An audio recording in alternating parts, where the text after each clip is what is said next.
The sun beat down on the small Texas town as the air shimmered above the blacktop. A beat-up Ford Limited sat in the driveway of a modest, one-story house. Inside, 10-year-old Emily ran from room to room, her brown pigtails bouncing with every step, double-checking her backpack. She made sure her favorite books were inside, along with her Walkman, a few tapes, and the small Polaroid camera her dad had given her last Christmas. In the kitchen, her father, Mark, scrawled a quick note and left it on the counter, gone for 2 weeks. Call mom if needed, back soon. He folded the paper beside a half-drunk cup of coffee, his hands rough from years of working at the mill. A man in his late 30s, Mark was quiet but warm, the kind of father who worked hard and showed love in the simple things, packed lunches, early Saturday pancakes, and road trip promises. They were heading west, no strict plan, just the open road and a stack of maps. Mark had always said he wanted to show Emily the Grand Canyon before she turned 11. That, and maybe some roadside diners, weird museums, desert skies. She'd circled places on the map in red marker. Emily had been dreaming about this for months. Neighbors stood in the doorway as the two packed the car, coolers, duffel bags, pillows. "Be safe now," called Mrs. Andrews from across the street. Emily waved excitedly. Mark gave a friendly nod, then ruffled his daughter's hair as she climbed into the front seat, still too short for it but beaming. The car sputtered to life. Emily rolled down her window and stuck her arm out, pretending her hand was an airplane. As they pulled away, the radio played a familiar tune, something about freedom, the road, and summer. Neither of them looked back. They never came home. 3 days into their trip, the road stretched endlessly before them, a ribbon of cracked asphalt winding through desert and pine. The sun was just beginning to dip behind the hills when they stopped at a gas station off a lonely stretch of Highway 50, a place so small it didn't even have a name, just, "Last stop for 60 miles, painted in fading red on the rusted sign. Mark stepped out to fill the tank while Emily dashed inside to grab a soda and some candy. She came out smiling, waving a roll of Smarties and a map she'd found for free by the register. A cashier, an old man with a cigarette behind his ear, watched them drive away without a word. That was the last confirmed sighting.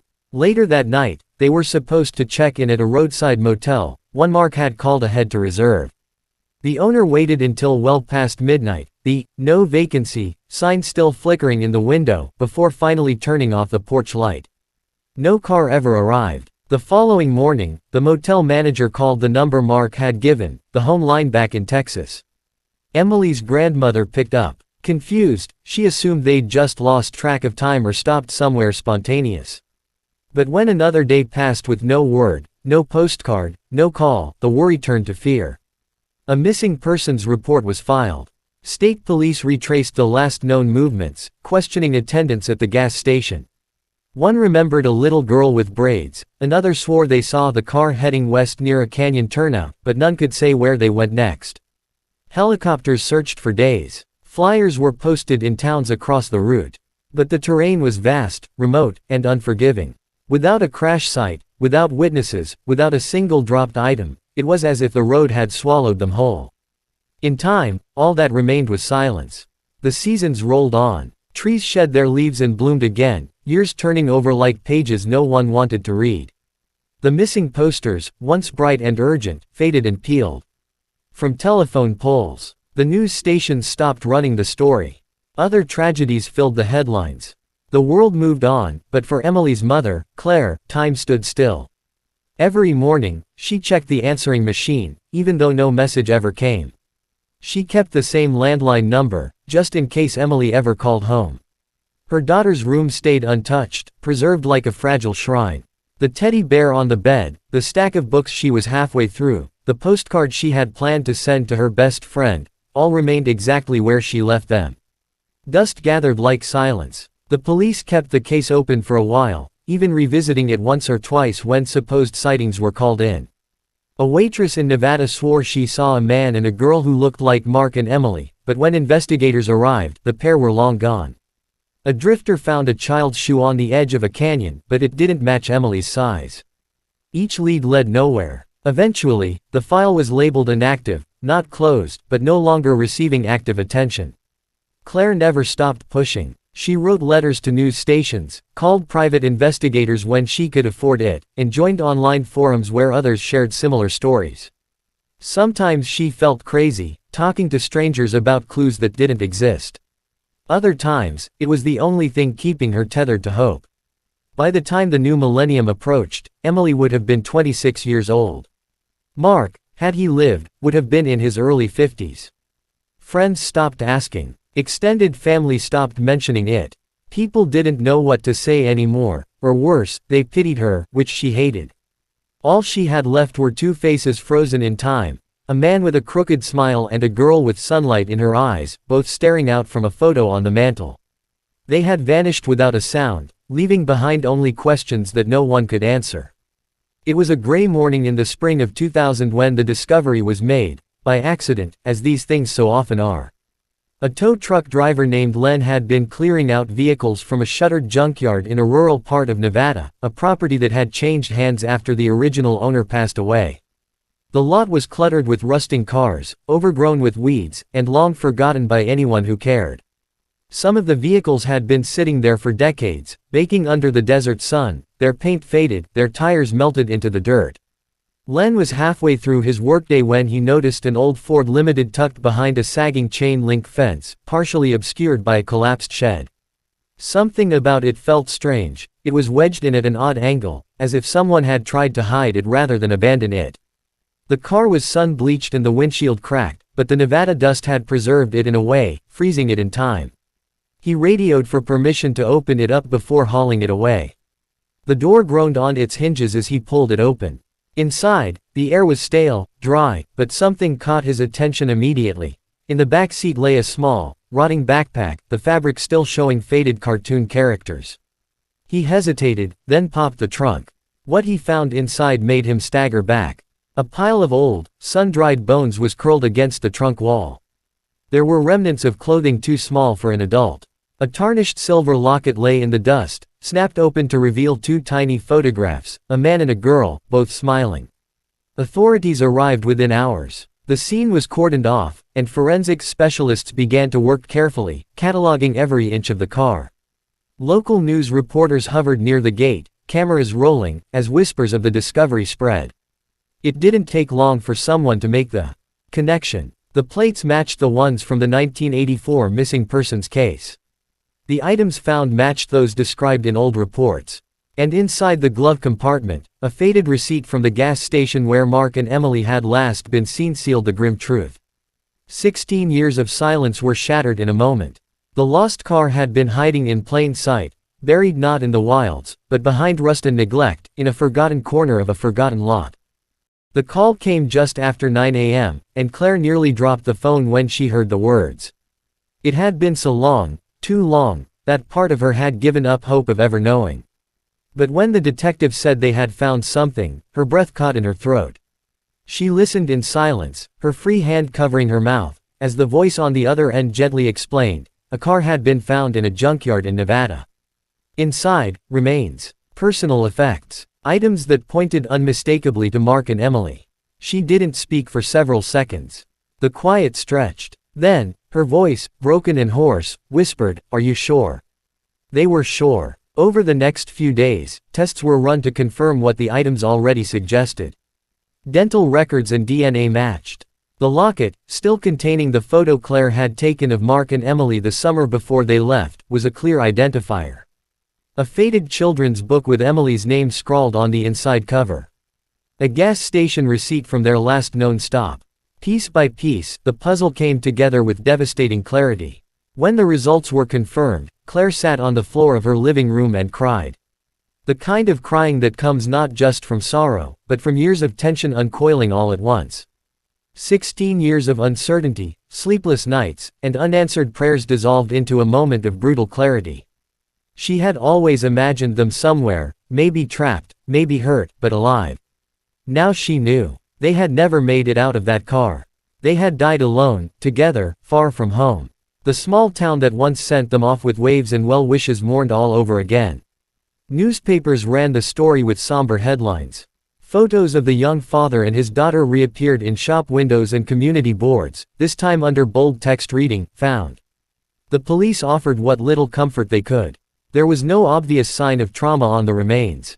It seemed they had died from heat and dehydration, perhaps the car had broken down, or become stuck, or maybe they had gotten lost. The area where the junkyard was located had once been undeveloped land, miles from the nearest help.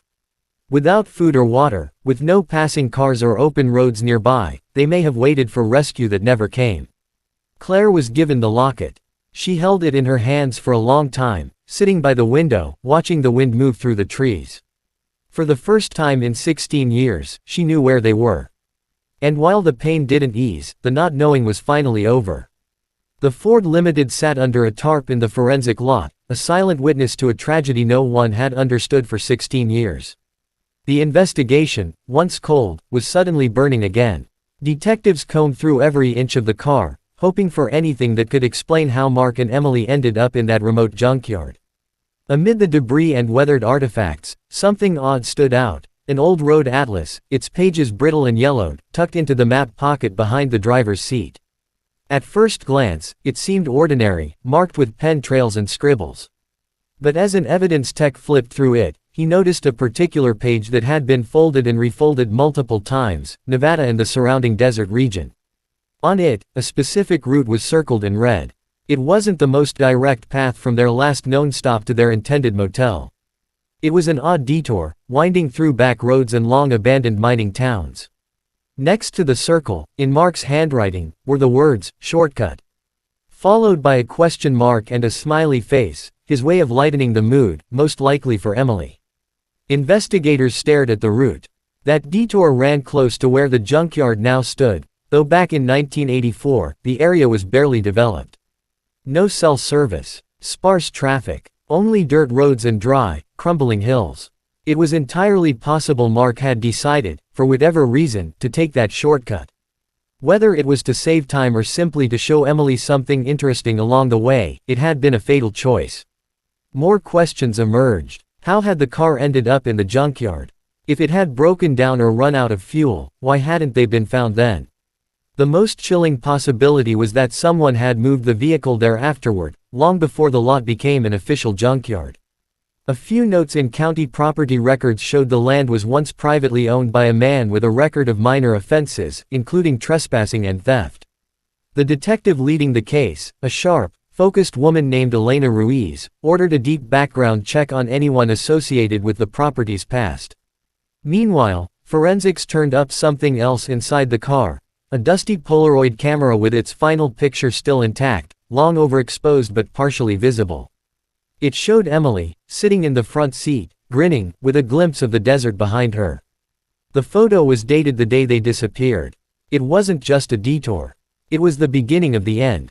And now, after all this time, the smallest clue, a red circle on a faded map, had cracked the door open to a new truth. One that might finally explain everything. Detective Elena Ruiz sat in a dimly lit conference room, a large corkboard covered in notes, photographs, and maps behind her. At the center of it all was a timeline: Mark and Emily's final known steps, the location of the junkyard, and a new name circled in red ink: Charles Ray, Chuck, Minton. Chuck had been a long-haul trucker in the 1980s, driving routes that often passed through the same desolate roads Mark and Emily would have taken. His name surfaced during the investigation into the junkyard's past. Years ago, Chuck had worked odd jobs for the property owner who had once controlled the lot where the car was found. He'd hauled scrap metal, helped clear land, and occasionally towed abandoned vehicles to the property. That connection alone might not have raised suspicion, until Detective Ruiz found his name linked to two other missing persons cases from the same time period, both involving lone travelers or families passing through rural Nevada. More disturbing was a 1983 police report from a woman who claimed Chuck had followed her for over 30 miles, flashing his lights and tailgating until she pulled into a gas station. She never pressed charges, and Chuck denied the incident. Still, the pattern was forming. Detectives located Chuck Minton at a trailer park on the edge of Reno. He was now in his 60s, gray-haired, heavy-set, and seemingly unbothered by the sudden visit from law enforcement. He denied knowing anything about the car, about Mark or Emily. "I've hauled 1,000 cars," he said with a shrug. "You think I remember one old Ford from back in the day?" But Ruiz wasn't convinced. Forensics had turned up a faded, partial fingerprint on the map inside Mark's car. It wasn't a full match yet, but it was close enough to raise flags. She ordered a warrant for a DNA sample. The more they dug, the darker Chuck's past became. Arrests for bar fights. A record of harassment charges, none of which had stuck. He'd left trucking in the early 90s, citing health problems, but there were whispers from former coworkers, stories about Chuck liking the backroads a little too much, taking detours that weren't on the schedule. Ruiz sat with the evidence, the uneasy timeline, the weight of suspicion. She didn't yet have enough to charge him, but she felt the edge of something, like standing at the mouth of a cave, hearing echoes but not yet seeing inside. Chuck Minton wasn't just a name. He was a shadow that had moved with them down that forgotten road. And now, after 16 years, the shadow was beginning to take form. The ceremony was quiet. A small crowd gathered under an old oak tree at the edge of town where the wind rustled softly through the leaves. Friends, neighbors, and a few distant relatives stood in silence, their heads bowed as Claire stepped forward to place a framed photo of Mark and Emily beneath a simple marble headstone. The engraving read, "Together forever, Mark Thompson and Emily Grace Thompson, lost 1984, found 2000." Below the names was a single line, "Gone from sight, never from our hearts." It had taken months to arrange the burial after the car was found, months of coordinating with investigators, with forensics labs, and with the county. But now, Claire could finally lay them to rest. The pain hadn't vanished, it never would, but the uncertainty, that heavy cloud that had haunted every minute of her life, was finally gone. Local news covered the story once more, not with the sensational headlines from 16 years earlier, but with somber retrospectives. Reporters spoke with Claire, with the detective who had cracked the case open again, and even with the tow truck driver who found the car. People across the country read about the father and daughter lost on a summer road trip and the decades-long silence that followed. Children who had once played with Emily were now adults. A few came to the service, holding their own toddlers, unsure of what to say. Time had moved on, but the memory of the little girl with pigtails and the kind, quiet father was still etched in the town's collective memory. Detective Ruiz stood off to the side, hands in her coat pockets, watching as the family laid flowers at the grave. She was still working the case in the background. Chuck Minton hadn't been charged yet, but her team was building the file, piece by piece. She believed the truth would fully come out one day. But even if it didn't, she knew she had at least brought them home. After the ceremony, Claire sat quietly on a bench overlooking the cemetery. The sun dipped low in the sky, casting long golden shadows over the grass. She held the locket in her hand, the one Emily had worn every day, and opened it to stare at their smiling faces. There was peace now, not complete, but enough. As dusk fell, the visitors began to drift away, returning to their lives. But the story of Mark and Emily remained. It was told in classrooms during safety talks, whispered on online forums about the dangers of isolated roads, and remembered in town history books. Not as just a tragedy, but as a reminder of love, of loss, and of the long, painful journey toward the truth. Their road trip had ended in silence, but their story would not.